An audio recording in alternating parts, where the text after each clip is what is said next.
Assalamu alaikum warahmatullahi wabarakatuh. Watukufu wa Islamu, naomba tujifundishe kitu au alama inaitwa hamzatul wasli. Hamzatul wasli kama hapa tunapoiona, hii ndio kijipande cha swali ni hamza. Hapa tunasomeka na fataha, tunasoma alhamdulillah. Hapa inasomeka na kasra, tunasoma iqra. Hapa hamzatul wasl inasomeka na dhamma, tunasema ukhruj. Kwa nini hapa tuisome kwa fatha na hapa tuisome kwa kasra na hapa tuisome kwa dhamma? Naomba tuende pamoja. In this case, popote tutakapoona alama ya hamzatul wasl katika alif mbele yake kukiwa na lam, hapo ndipo inapochukua fatha.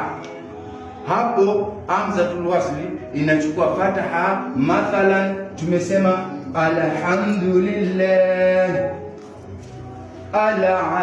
alalamin, kwa hiyo imechukua fatha alhamdulillah alalamin kwa sababu kuna lam. Kwa hiyo ukiona alif na lam kisha alif iko na hamzatul wasli, hapo alif inakuwa ni fatha au hamzatul wasli inachukua kama fatha.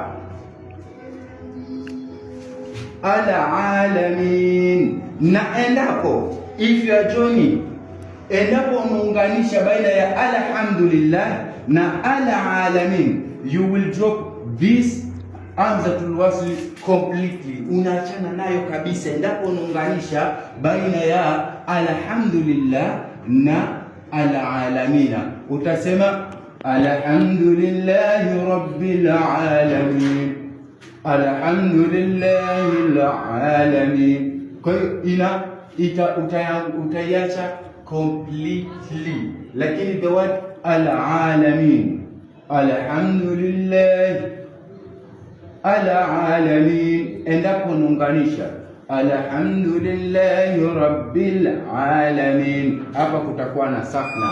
Kwa hiyo nataka kushelewa alif na lam, hamzatul wasli inasomeka kama fataha.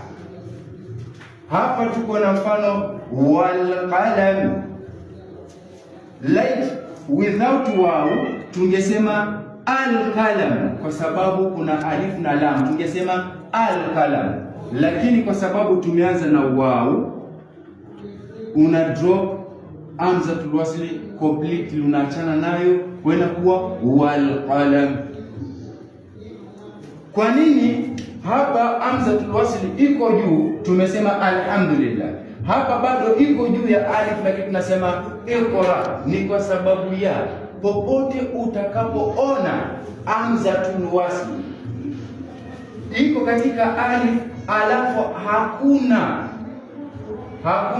lam, maadamu hakuna lam, hapo inachukua khasra, ihdina siratal mustaqim, kwa sababu hakuna lam.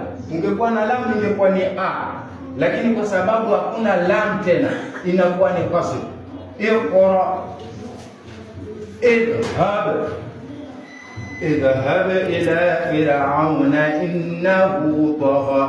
Idhhab, kwa sababu hamzatul wasli hakuna lam. Ingekuwa na lam ndio tungesoma na kwa fatha. Iftah, hapa imechukua kasra. Na endapo unaunganisha katika maneno mawili hapa, rabbi ishrah li, lakini endapo unaunganisha unasema rabbi shrah li. Kwa hiyo endapo unaunganisha una drop alif hamzatul wasli completely, inakuwa rabbi shrah li, lakini endapo unasoma kando kando rabbi ishrah li. Kwa nini hapa hamzatul wasli imechukua dhamma? Tunasema ukhruj. Tayeb, tumesema endapo hakuna lam hamzatul wasli, kisha kama hakuna lam tumesema inachukua kasra, iqra. Mbona hapa tusemi tunasema ukhruj? kwa sababu tunaangalia the third letter. We are looking for third letter. Herufi ya tatu ndio tunayoangalia. Maadamu herufi ya tatu iko na dhamma, basi hamzatul wasli automatically ni yenye kuchukua dhamma. Ndio sababu tunasema ukhruj kwa sababu re ina dhamma. Tunasema unzur kwa sababu we iko na dhamma.